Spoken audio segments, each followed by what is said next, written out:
Hello दोस्तों। 17 नवंबर 1962 को north east frontier agency में नूरानांग की लड़ाई के दौरान rifleman Jaswant Singh Rawat Garhwal rifles regiment की बटालियन में थे।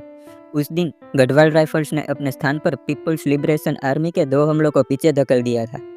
तीसरे घुसपैठ के दौरान एक चीनी मशीन गन भारतीय सुरक्षा के करीब आ गई थी और उनके ठिकानों पर गोलीबार कर रही थी। राइफलमैन जसवंत सिंह रावत, लांच नायक त्रिलोक सिंह नेगी और राइफलमैन गोपाल सिंह गुसाई ने एमएफजी को वश में करने के लिए स्वेच्छा से काम किया।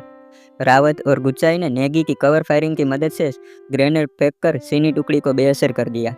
हालांकि लौटते समय गुस्साई और नेगी शहीद हो गया और रावत गंभीर रूप से घायल हो गया। हालांकि वे जब्त किए गए हथियारों के साथ वापस लौटने में कामयाब रहे।